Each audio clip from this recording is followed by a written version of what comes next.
All right, good afternoon. This is Electrical Engineering 110, Circuits and Systems.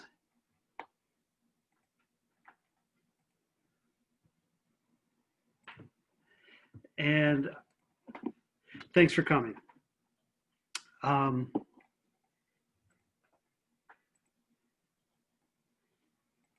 right, so I know we're a little bit behind due to having a fire day last Wednesday. So I'll make it up by just speaking, twice as fast.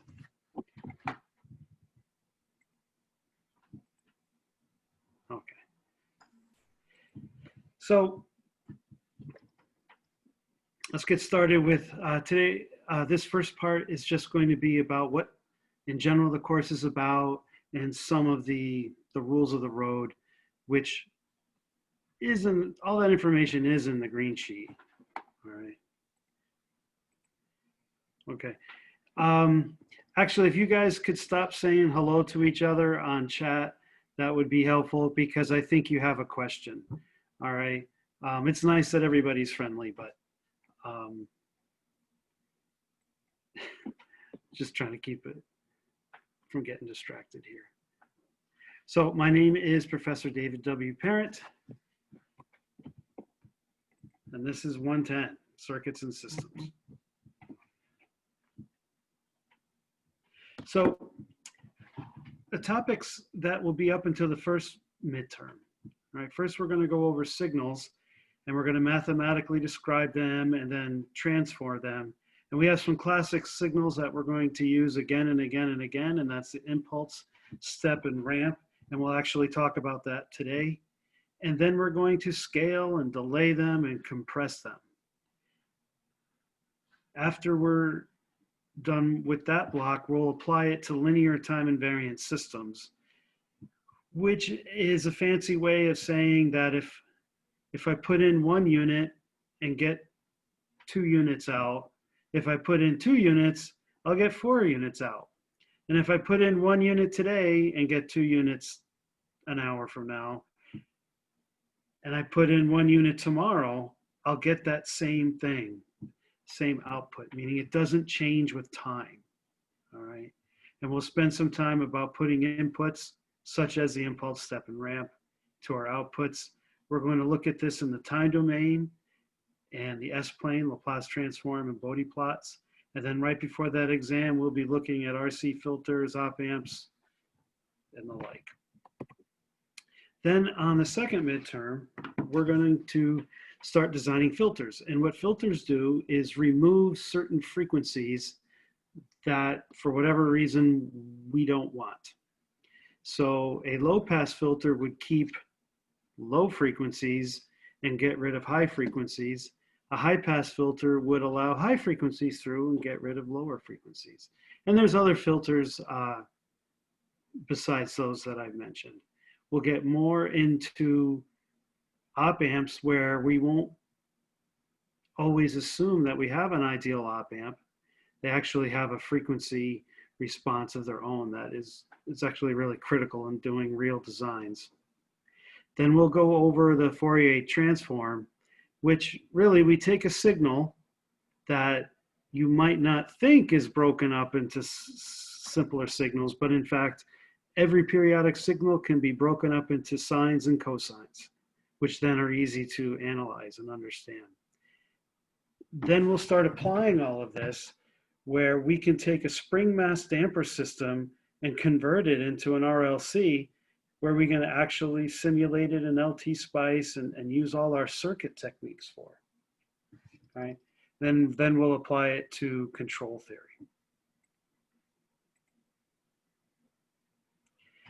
So the slides are not on Canvas yet. Thanks, Francesco. Good question. All right.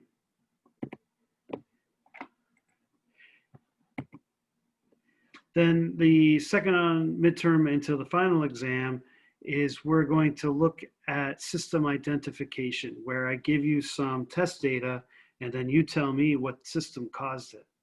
We'll delve in deeper to filter design, And then the final topic will be modulation, and that's like AM, amplitude modulation, frequency modulation, things like that. All right. Now, the prerequisites for this class are EE 98 or Intro to Circuit Analysis and Differential Equations with a C- or better. You need to know that, and if you're going to not pay attention to that, you're just basically taking your own career into your own hands. You're an adult. But there is a homework quiz, there is a prereq homework quiz where there's just some implications of those prereqs that I want you to know. It's called Homework 0, and I just created it today.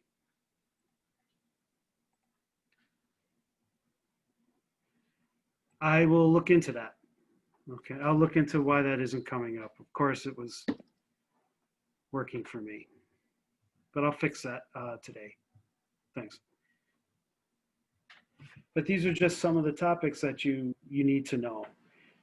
Really, your grade in EE 98 is a very strong predictor of how well you'll do on the first midterm. All right, nothing is, predicting human behavior is very difficult, but you really need that.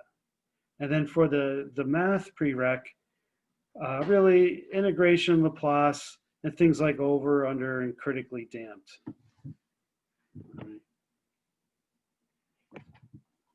I just want to call out complex numbers and phasors as things you kind of have to have cold to be able to do well in the course and to learn everything that you need to learn.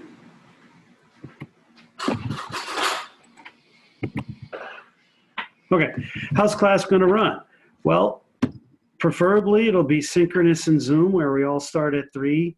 We'll have some lecture on the new content, and then we'll go into breakout rooms where we'll work on something from before, right? And we'll come back and summarize it in lecture.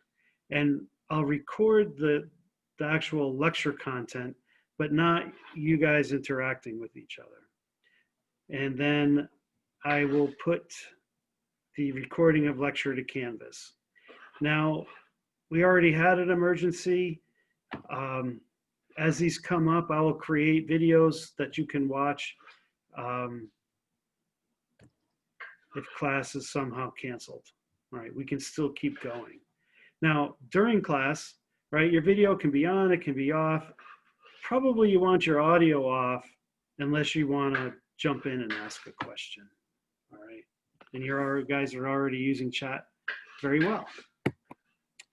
So for homework, I'll go into the, show an example in a little bit, but there's a thing called My Open Math, which can deliver complex type homeworks, right?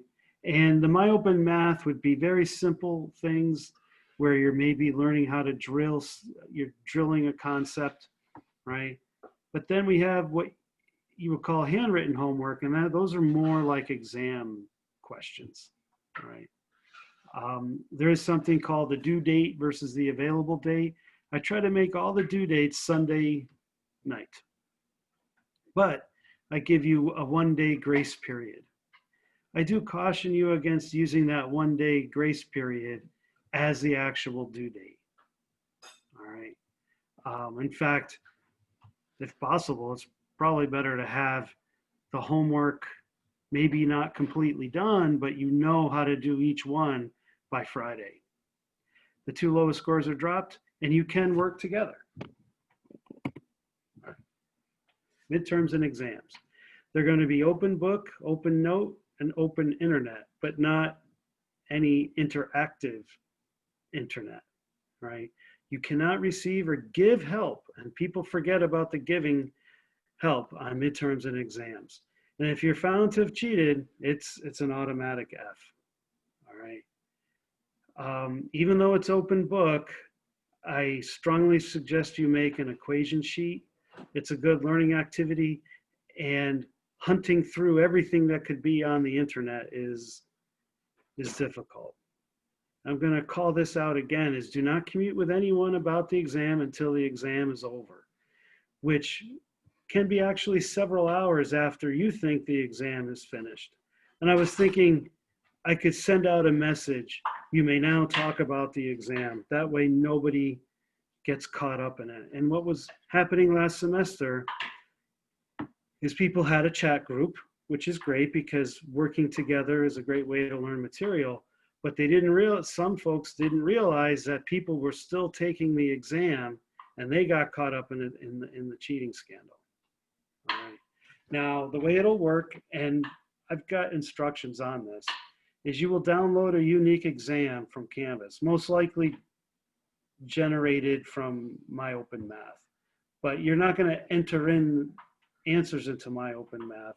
You'll just print out the exam, write your answers on the exam and upload it, just like you upload your homework.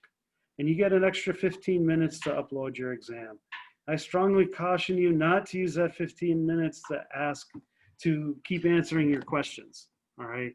And we will actually have a practice where you upload an exam to a pretend exam, just so you know, get your software all worked out. All right. During the exam, it's keep your audio off and your video on, but you can have a background. All right. I don't use Respondus lockdown or anything like that. It causes more trouble than it's worth.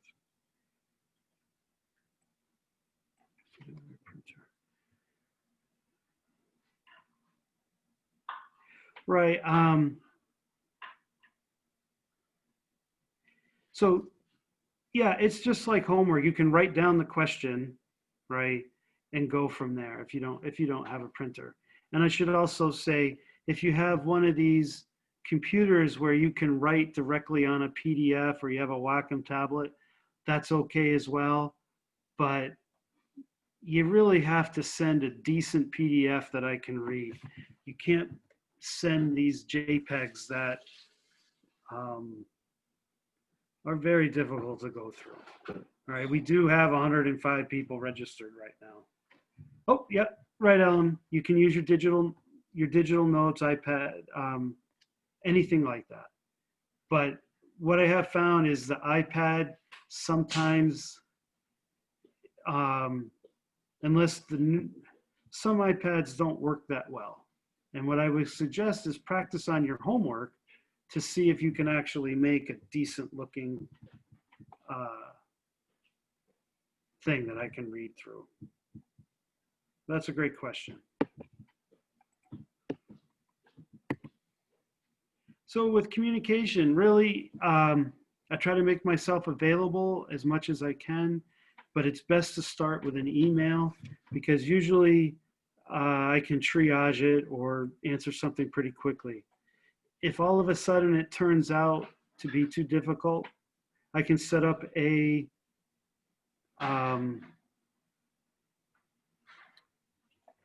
Zoom meeting. All right, so those are the notes again. A lot of it is in the green sheet.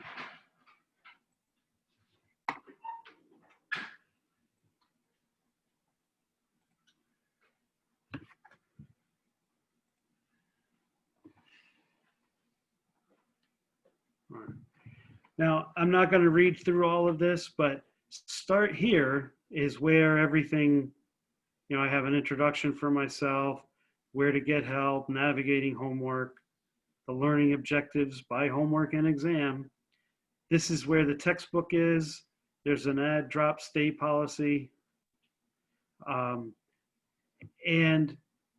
for the online homework, there is a place where you can go and keep doing it for practice. It doesn't change your grade after the due date, but that's how you would do it. Each day is a module, all right? And I'll have even activities to tell you how to prepare for class and all right? So I tell you what to read, and sometimes I tell you what to concentrate rather than just say, read 100 pages. No, here's the important things to to read, right? This just happens to be some review things that I think you really should work through. And so each module is a day. We do have Labor Day off, Veterans Day, and the Thanksgiving Wednesday. All right. I have prior exam solutions. Now, there are exam solutions that are out there.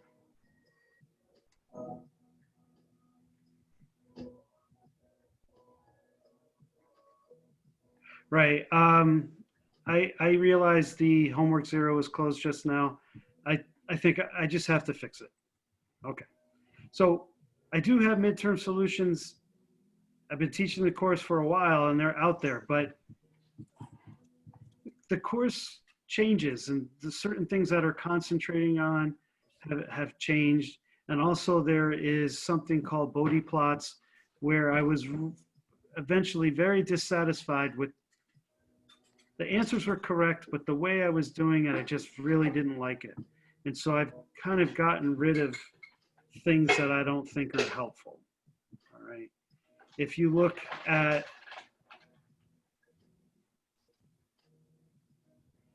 where I might have like a homework 5, right? I might have an old homework 5 with solutions where you can see past solutions that'll help you solve your current problems, right? And that, so whenever you see old solutions to use for case studies, those are just prior homeworks that you can, if you get stuck, you can go through and figure things out.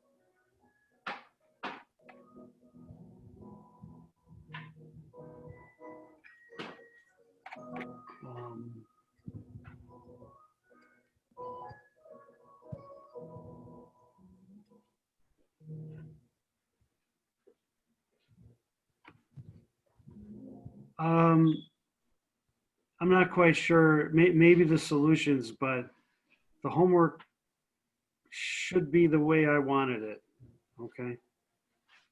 Oh, that's not good, all right.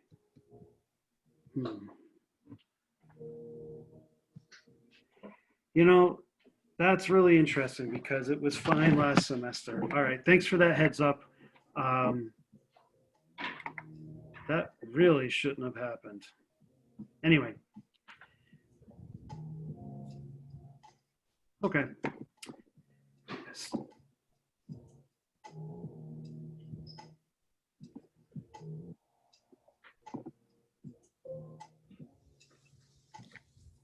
But here's homework 1A.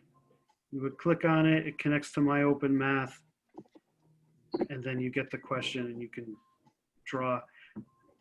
A lot of times in order to, you might be unfamiliar how to actually answer the question, and I have little videos like how to actually draw said signal.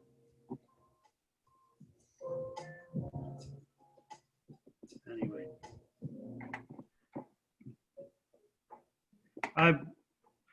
Actually, if you have a problem, it's probably better just to email me rather than tell me right now. That way I can fix it on the fly or fix it afterwards. Okay. But thanks anyway.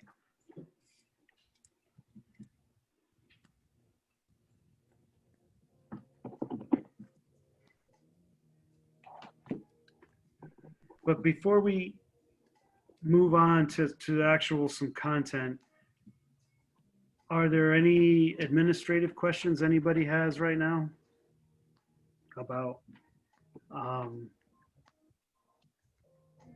what's expected or anything like that? I actually have a question about the lab for this class. Yes. Have we been given the Zoom link for that yet? The TAs are supposed to send that to you, and I'll Oh, the TAs. Right. So it wouldn't be like email from David Parent. No, it wouldn't be from me. No, because they in fact are the instructor of their own section. They're actually like a professor. Really? Oh. Legally, they're they're an instructor or a teacher. Now I'm there because I copied over the information, I set the policies, but you should have gotten something from them. I can ping them and they'll send it out. All right. Okay. Because that's a whole, that'll be running a whole different way. Yeah. Yeah. All right. Thank you. So good question. Anybody else? Okay. I am gonna mute everybody. Somebody's got some music playing a little bit. It's not a.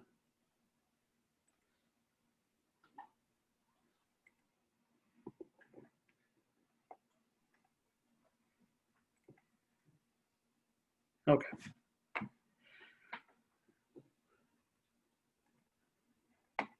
Oh, and I see your question. As time went on, I do actually have existing videos, right, from prior classes. Um,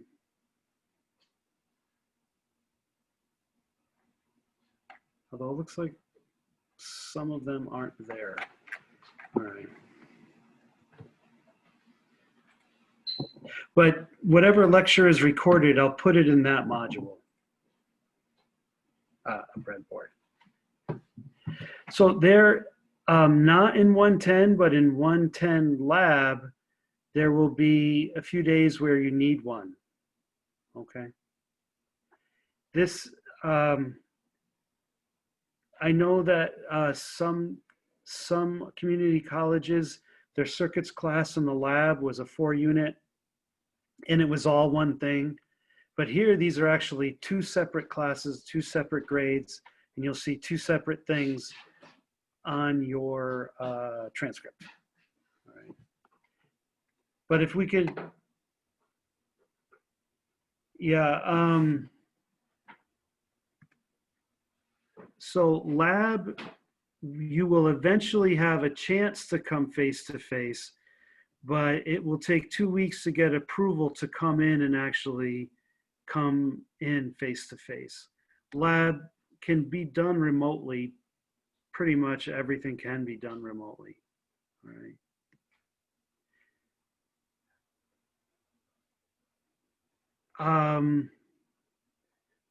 No, I'm not dropping anybody.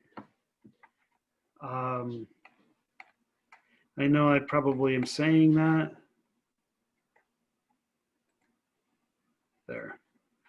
So I've just turned off the add drop state policy. However, if you're not getting 90% on your homework, right off the bat, you might need to rejigger your schedule and make sure that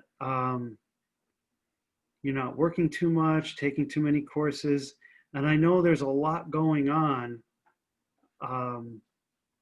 having to take care of your family members because we're all kind of locked up due to the shelter in place, due to the fires, due to everything.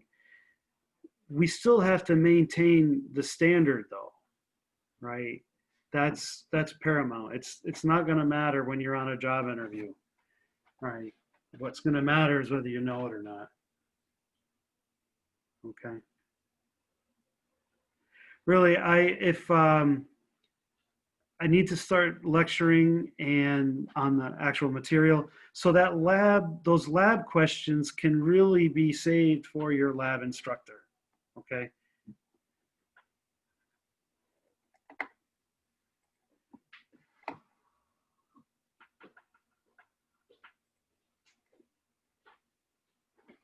All right, just give me a moment.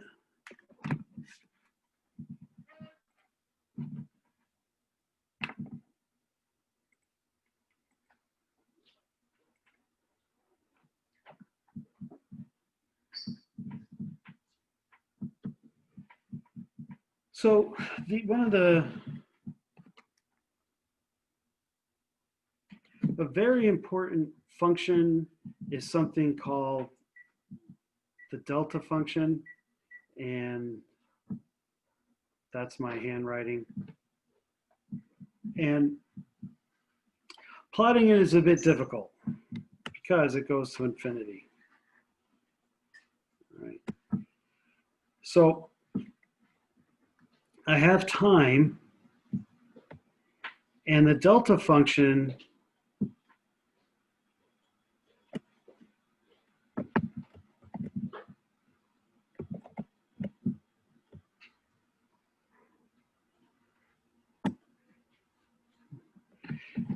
goes to infinity at time equals 0. And this, I'm trying to draw an arrowhead, means it goes to infinity. All right. So, and it turns out, we'll go over it more, but it's pretty useful. Now, what's the other important thing is when we integrate the delta function, we get an area of 1. Right? And so if I've actually scaled a delta function, right, 0.5 times infinity is still infinity, but when I integrate it,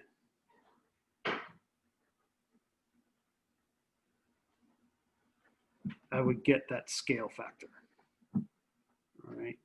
Now there are things that go to infinity in reality are a little tough to find test equipment that really does that.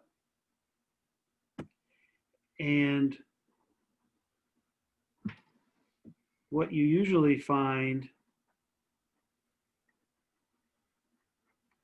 is like a rectangle where the area equals 1.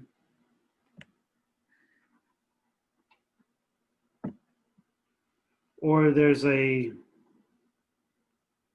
no, it's not a very good Gaussian distribution, but the area would equal 1. Now, what would make it a delta function and not just a rectangle? Well, it actually depends on the system it's going into. All right. So that this rectangle, when put into one kind of system, might actually be a step up and a step down. Another system might see it behaving just like a delta function. All right.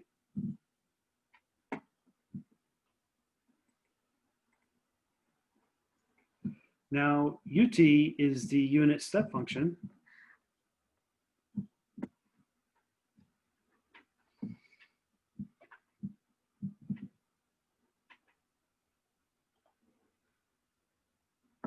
And at time equals 0, it goes from 0 to 1. Also,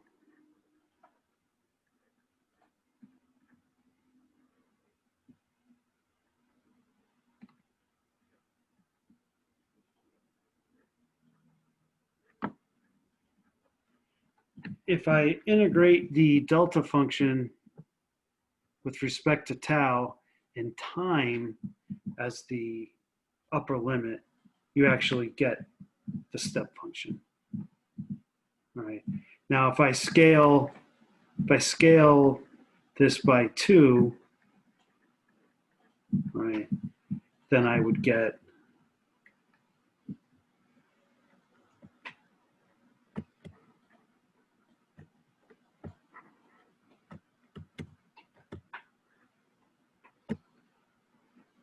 by 2.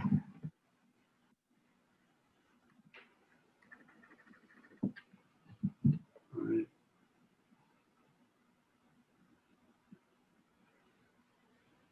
Now, if we integrate the step function,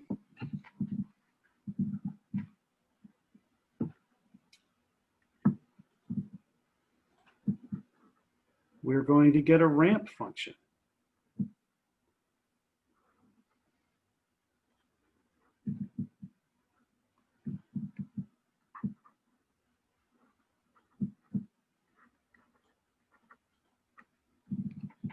Right. If we take the derivative of ramp, we get a step. If we take the derivative of a step, we get a delta function.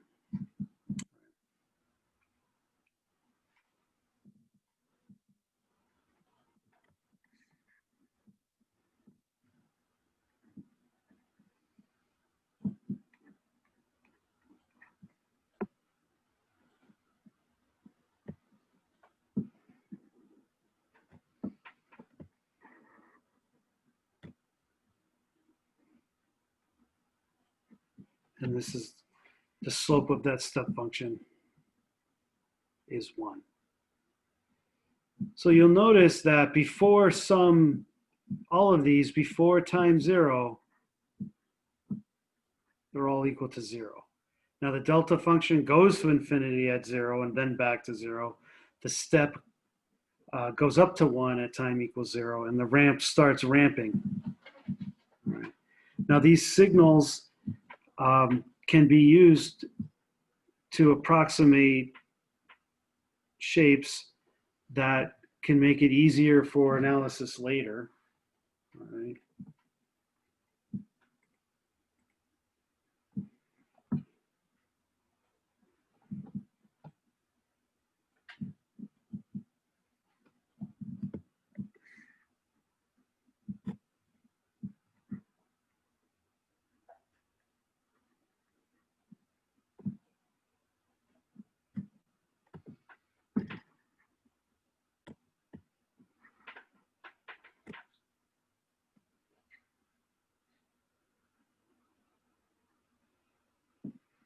I'm sorry. That's my exponential decay. And it goes back down to 0 in about 5 tau. All right. Now notice I'm multiplying it by a step function.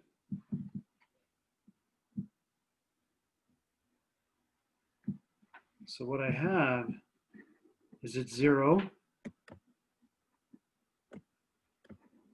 right? 0, 1, that's my step.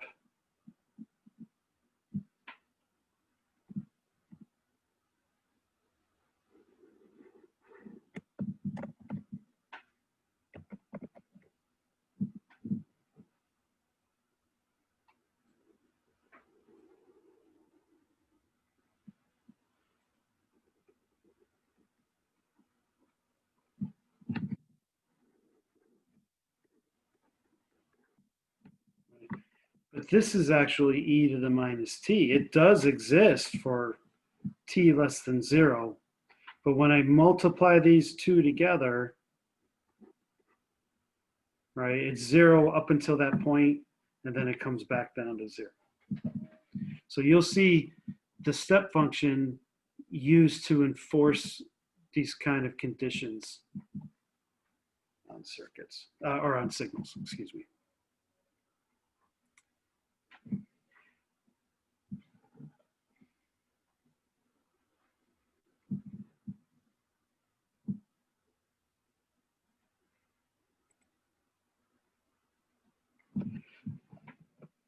Any questions on these signals so far?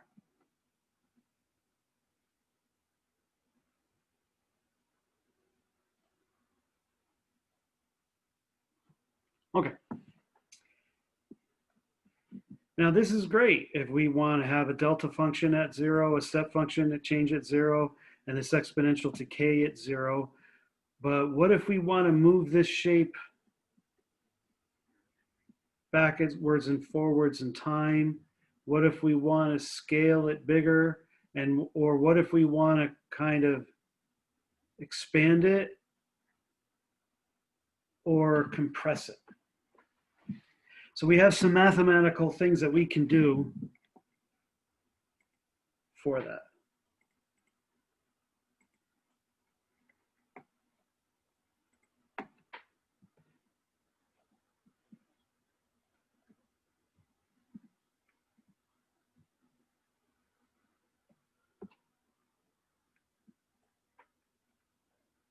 So let's say ft equals a, and it scales the delta function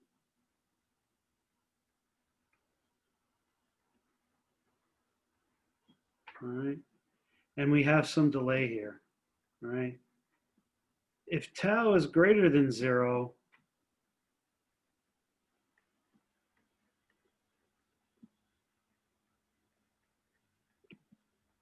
if t is less than 0,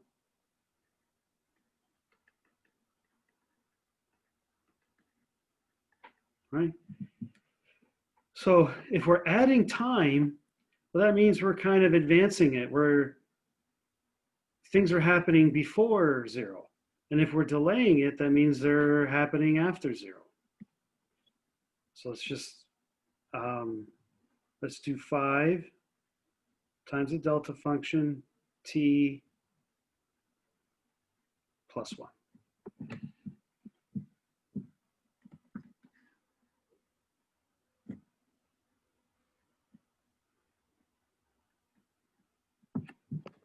So normally, right, it goes to infinity at 0, but this needs to be 0. When does that happen? Well, when that's at minus 1.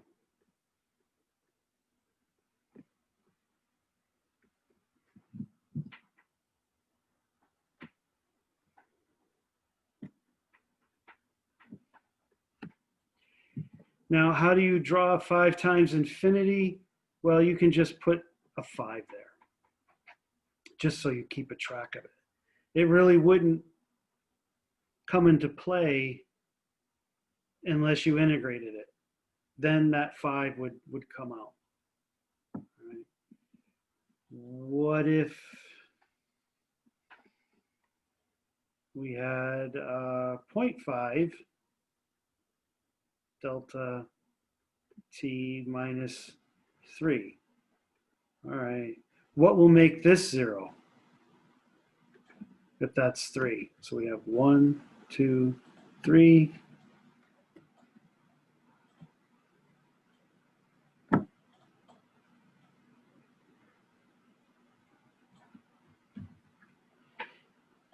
And we would put that to 5.5.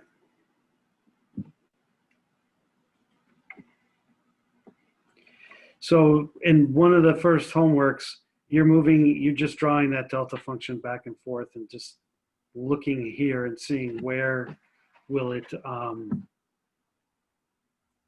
go. Now, if I were to do minus 5, well, it would change direction. All right. All right.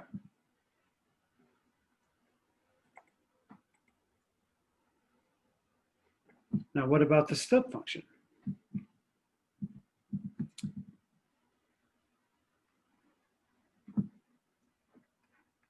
Let's just do an example.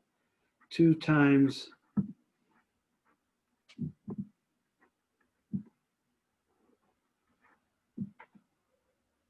a step plus 2.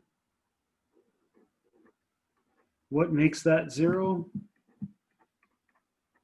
All right, so it moves that step 2 units of time earlier.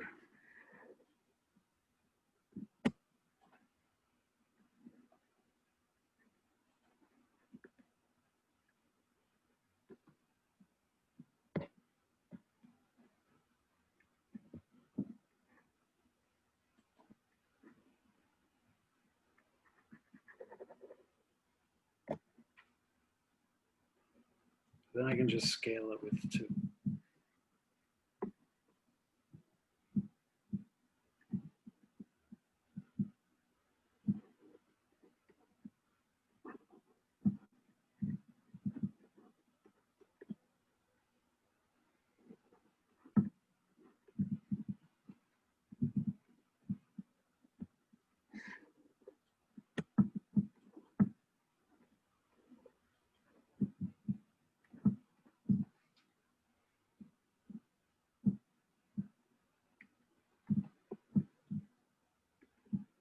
What makes this 0?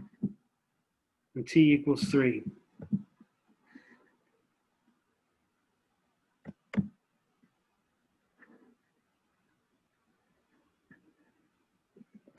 And since I'm just on my own axis, I can just say that it's scaled by 3.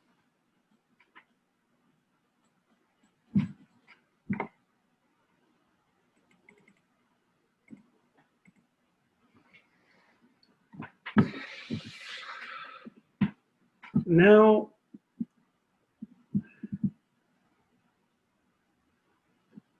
we want to look at kind of scaling it in time, right? And I'm starting with this step.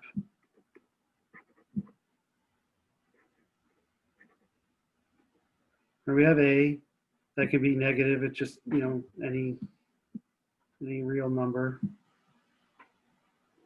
right? But now we have this time scaling constant in between.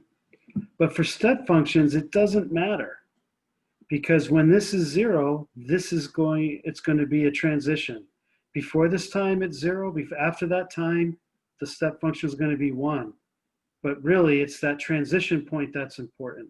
So for time scaling, it doesn't really change where it happens. However, if it's negative, it flips it.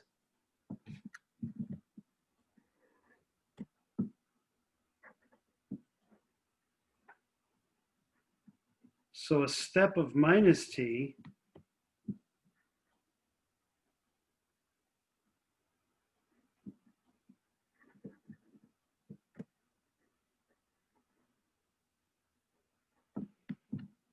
changes the direction.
So how does time shifting work with a ramp function? Well, if I have positive, it'll move it to the right. If it's negative, it'll move it to the left.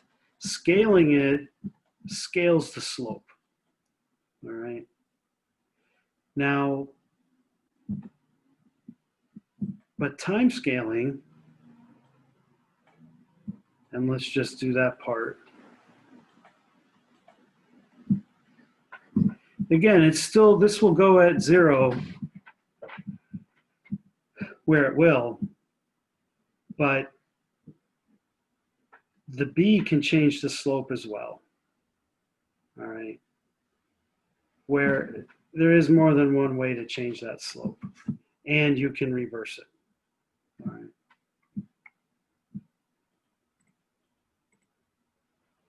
Now, time scaling,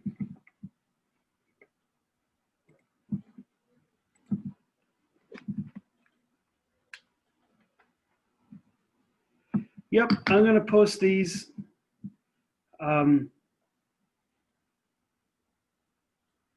As soon as Zoom processes them.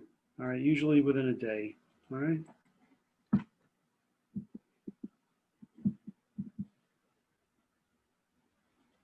So scaling, I think, is easy.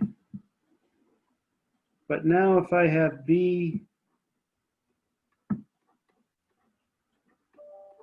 right, now, but you probably used to seeing this more as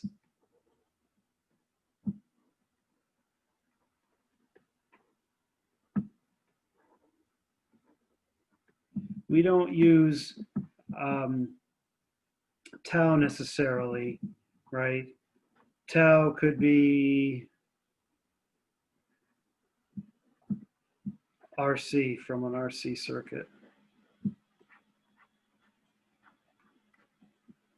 And if I want to know how this is going to discharge, right, this is what I'm going to get.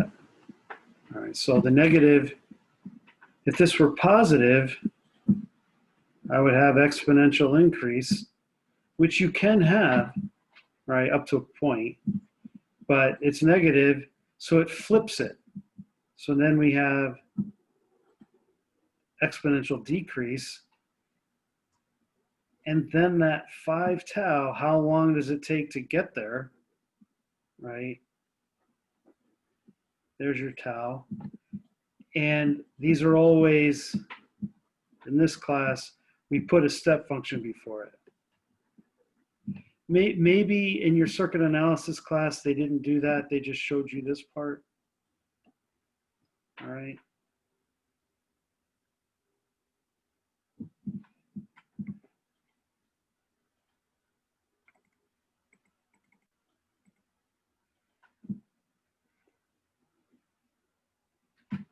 So those are the, kind of the 4 classic signals. We didn't really do cosine and sine. Yeah. These notes I don't post. All right. The videos I will, but these are not. It's done in Smooth Draw. But if I have created PowerPoint notes on a topic, I do put, those should be there. All right. So let's do some plotting. All right.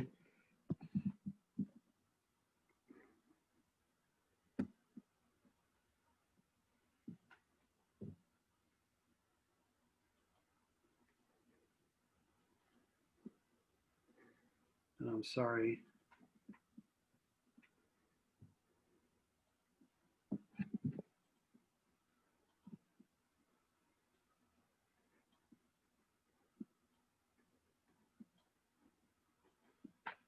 That's the period of the cosine.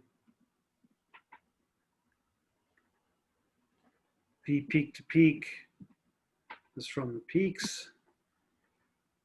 The amplitude is what it goes back and forth around, and there can be a DC offset that pushes the whole curve back and forth. Now we also have, we're multiplying that by a delta function.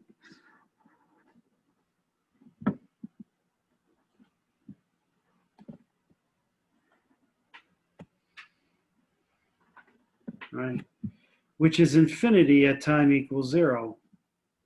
And it's 0 everywhere else.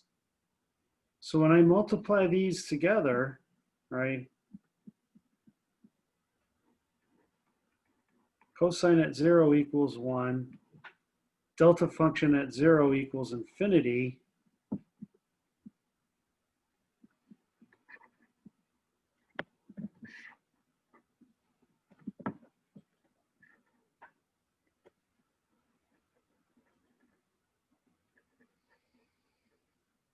That is going to infinity. It's scaled by 1.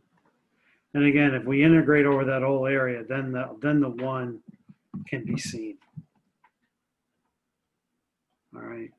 And this is starting in with what you might call sampling.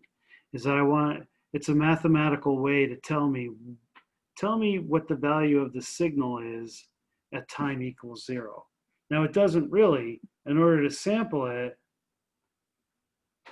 right, I have to integrate it.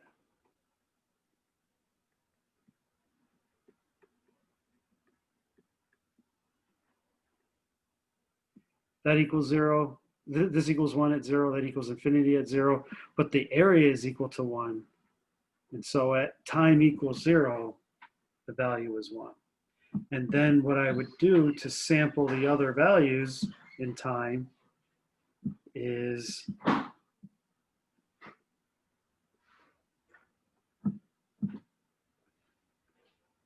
multiply it by this, and then You're making it funny.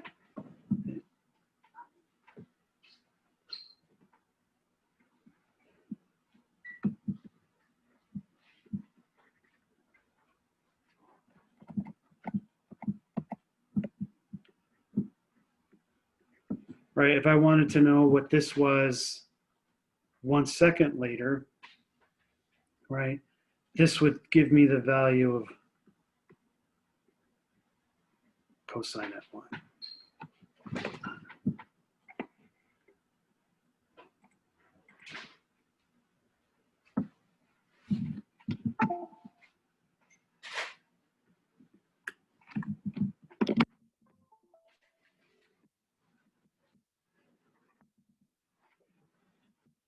We can combine, right now, we multiplied two functions by each other, but we can also linearly combine these with additions and subtractions.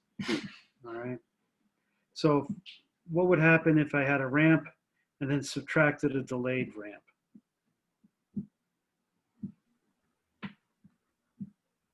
So I have RT.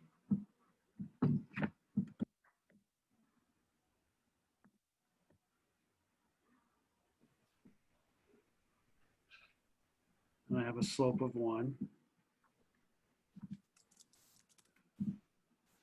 I have minus RT delayed by 1.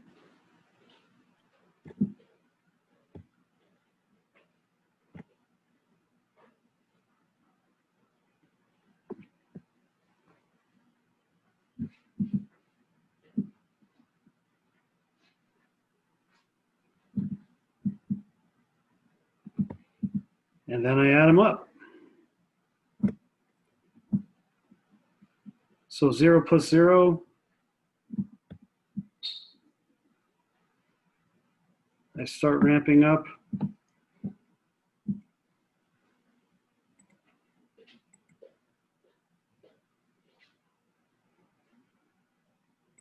Right, it should. Let's see. So it's going up.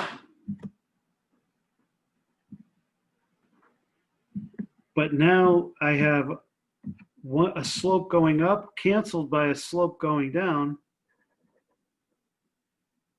and it flattens out.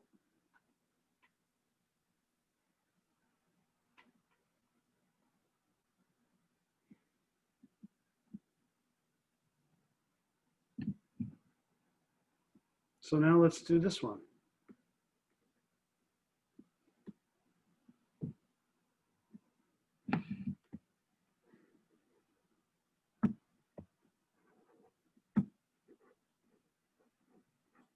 RT.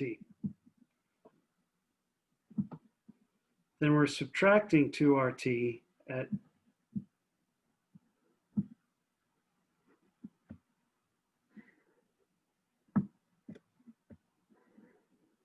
at 1.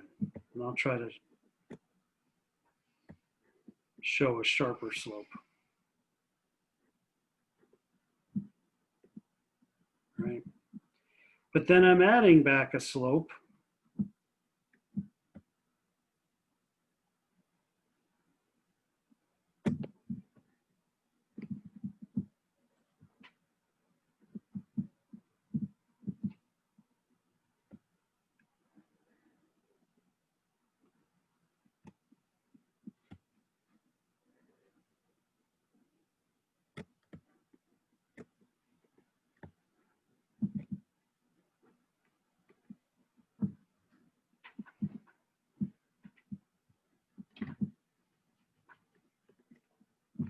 So at time equals 0,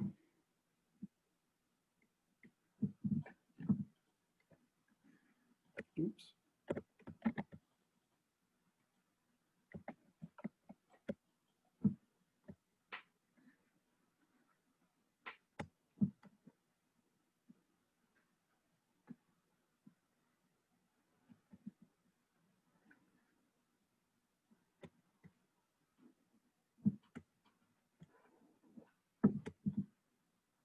So at 0, at 1, before I just flattened out, but now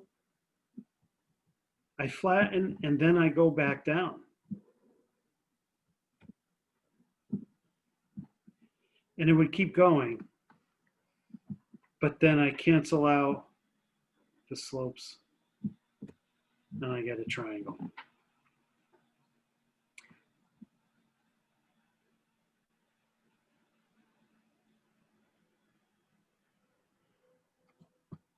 Now, why this is important is I can say, what if this is my input?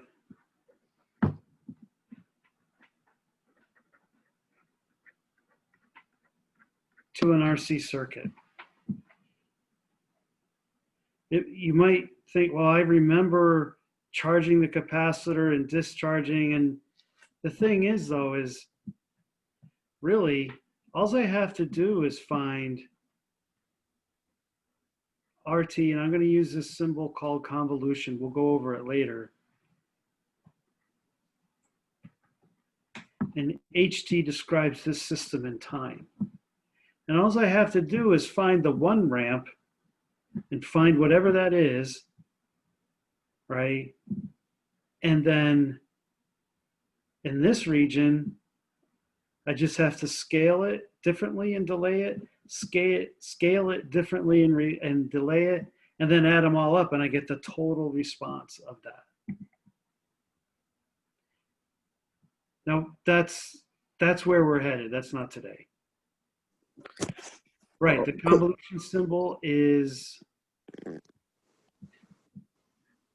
that asterisk, or it's multiply in programming languages. But yeah, this is multiply, and that's convolution, and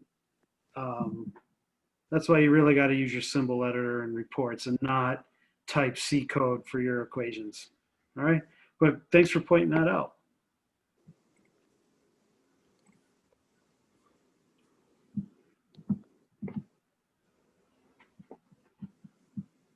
Hi, Professor. Can you go back the slide?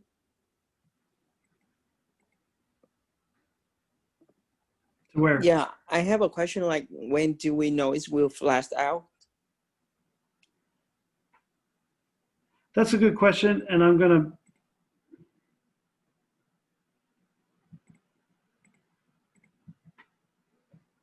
delve into it over here.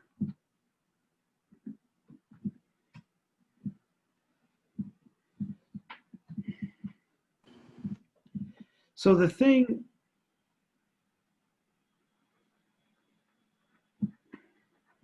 with ramp functions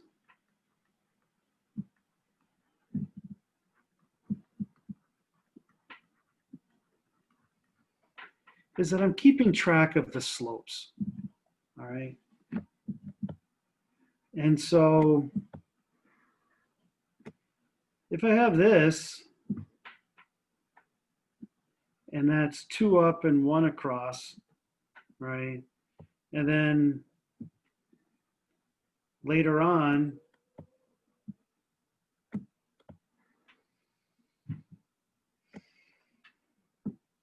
I have 1 and 1, right?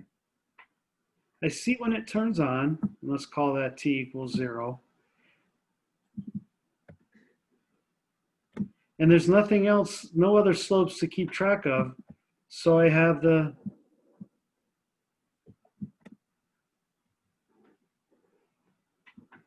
it's not scaled properly, but I have the 2-to-1 slope. And it keeps on going like that. But the total combined function, right, I've just added at that point another slope. So if this had a slope of 1 and this had a slope of 2, well, I'm always summing these slopes. At this point, I'm adding a slope. If it was going down, I'd be subtracting a slope. But I'm just, so you don't, I know ahead of time because I've done it so much and I'm writing the questions and I know what I want to make happen. Not very helpful for you, all right? But I just,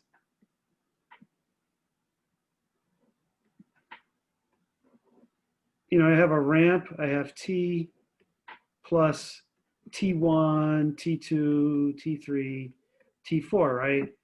And at each different time, I look to see what's active and what the slopes are doing, and I'm just summing the slopes at any given time. Now,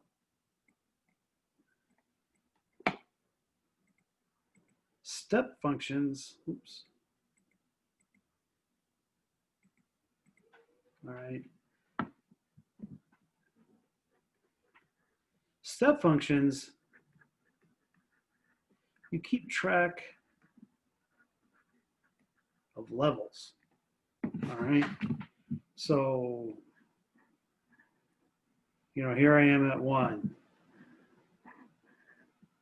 All right, so let's say that's at 0. Let's say that's at time equals 1.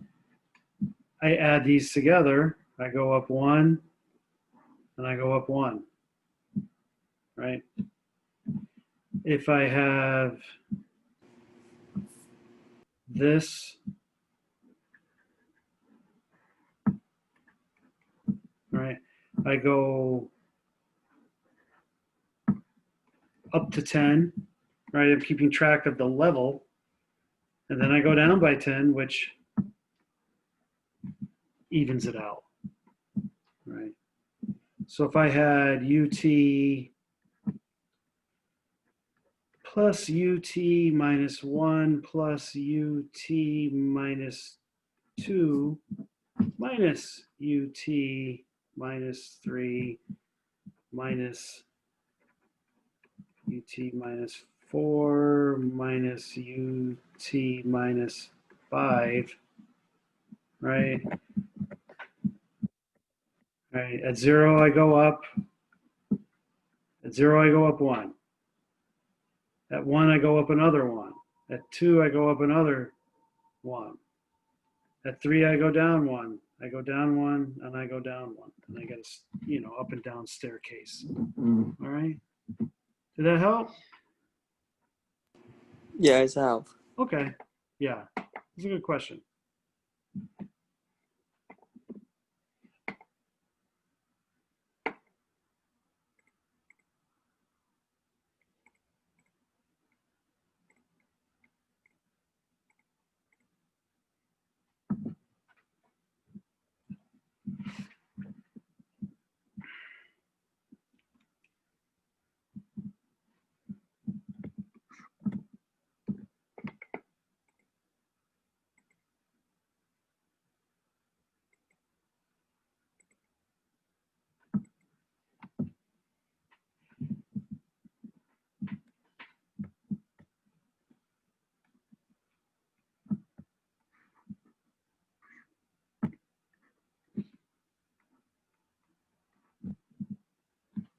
It's a decaying exponential, so I know 5 tau is going to be in there somewhere.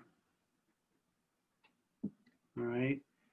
And tau happens to equal 1 because minus t divided by 1, right, makes tau 1.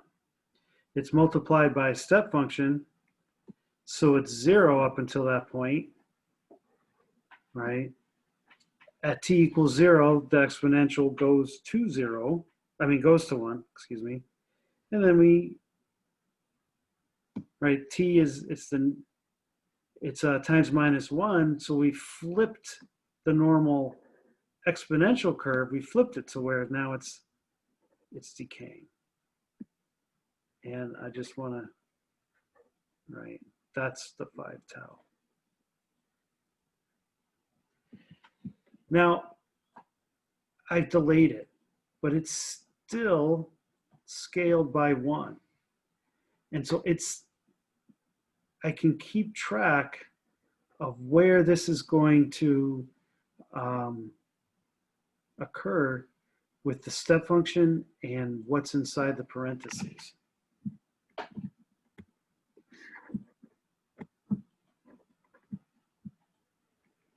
It's delayed, so it's going to be 0 till minus 1.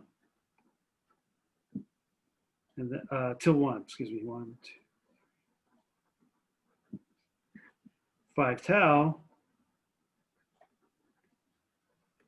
from 1 to 6, 0,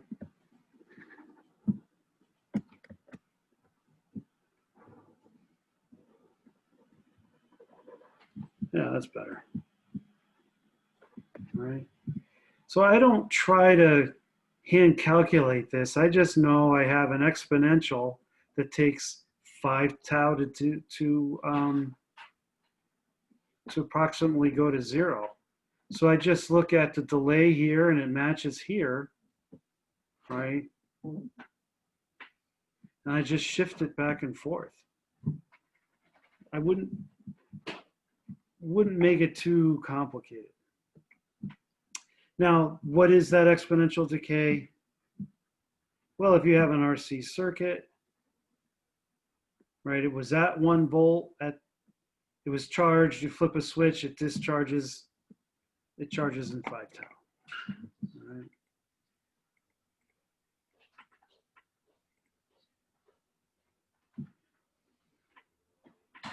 Now this is the actual step response, where if I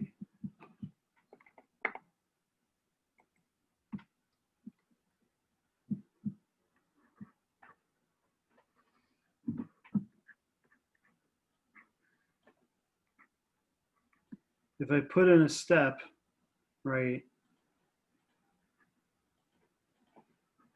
that's going to be my output voltage, right? That's where it comes from. So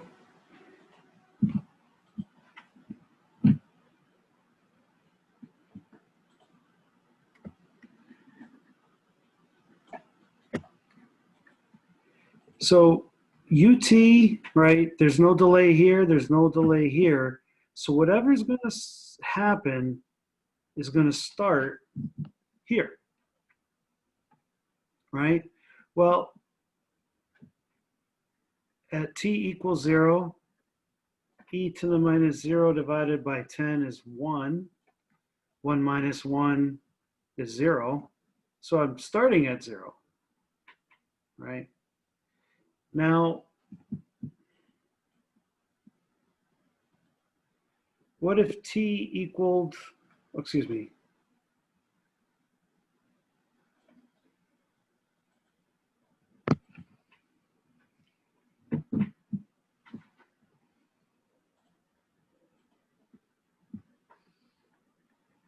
what if t equaled 5 times 10, right? Let's say that's tau, right? I have e to the minus 5 times 10 divided by 10 is e to the minus 5, which is really close to 0. So 1 minus 0, right?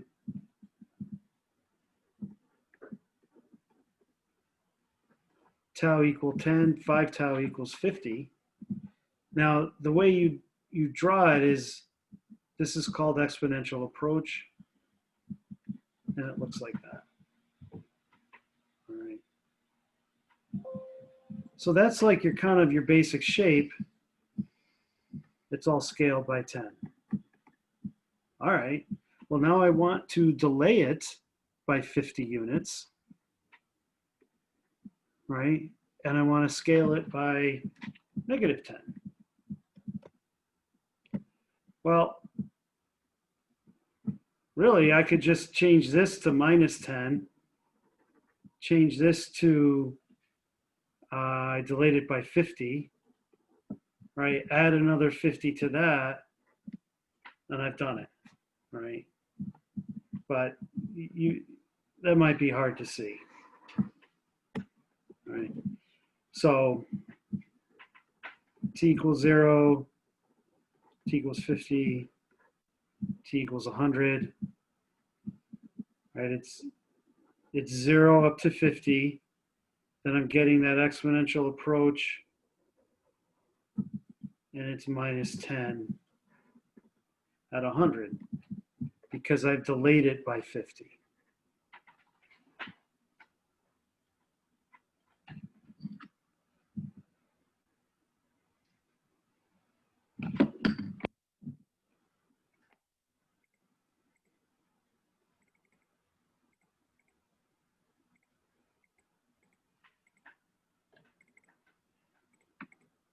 Sorry, I'm just making sure I didn't.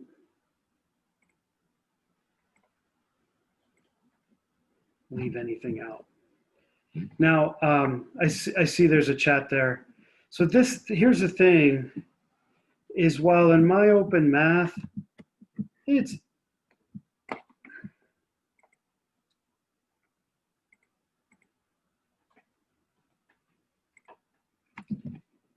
easy to draw a straight line, call it a delta function. It's easy to draw this. It's easy to draw that. But drawing an exponential decay or exponential increase in my open math and have my open math automatically grade it is so much work. I just can't do it. So that's why on some homework and on the exams, my open math might give you the question, but you'll end up doing a drawing and making sure that, all right, 5 tau is this. Okay. It goes from 0 to what? All right, and then I can get the idea that you're plotting it.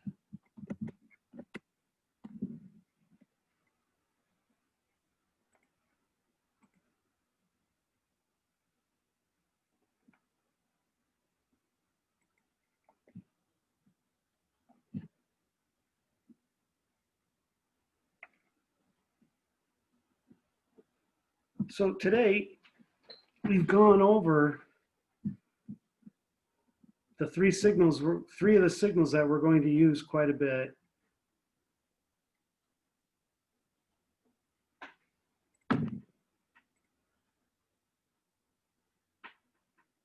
Okay.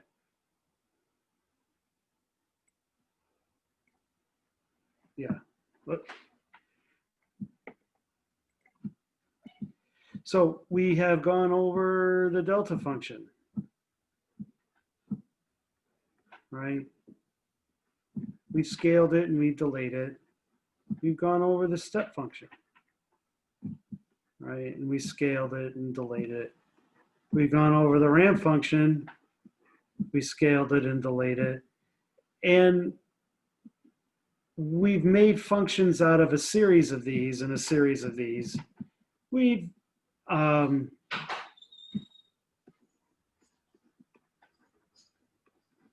also talked a little bit about exponential decay. Right?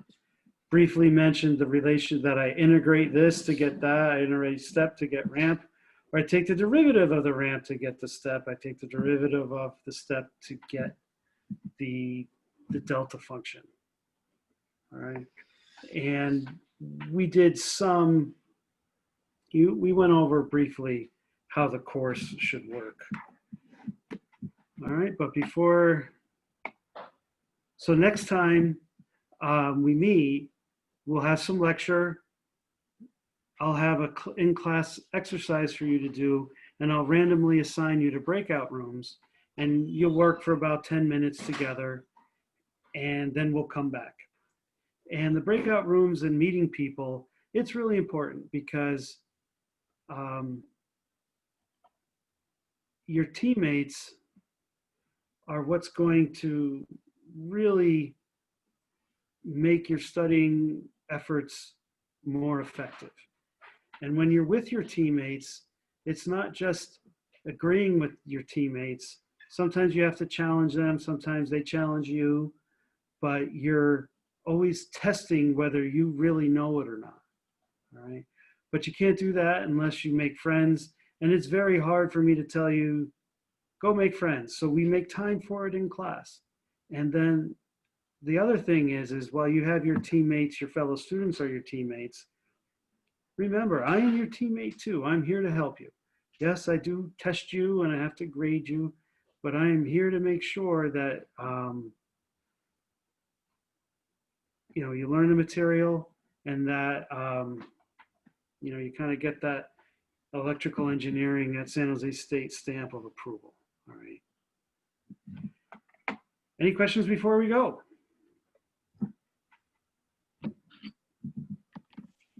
I have a question. Sure. Yeah, so for my open lab, so do we have to create an account to use or just for my open math? Yeah. No. You can, You can if you want to access the homework after the due date, Oh, oh, I see. but So, it'll go straight from. Now the homework quiz, I think I just have to turn it on. That's why it's not. uh-huh. Right. So we just basically go to Canvas and do on Canvas, right? Right. Now I have to double check on the homework, but I tend, no matter when the topic was talked about, I tend to make all the homework due on the Sunday night, even if it was done on a Monday or a Wednesday, right? And I leave it to you to get it done, before Sunday. All right. So I think there could be 8 assignments all due then. That's because I really delayed the first assignments. And there's so many people adding and dropping that I just pushed the due date back to the 30th, which is coming up. All right. All right. Thank you, Professor. All right. Got it. But if you think I have messed it up, right, you can just say, Professor, was it meant to be due on that day? Because I have an algorithm that assigns it, and sometimes that algorithm doesn't work. All righty. Well, have a good day. Take care. Thank you, Professor. Have a good night. Professor. Okay. Thank you. Thank you.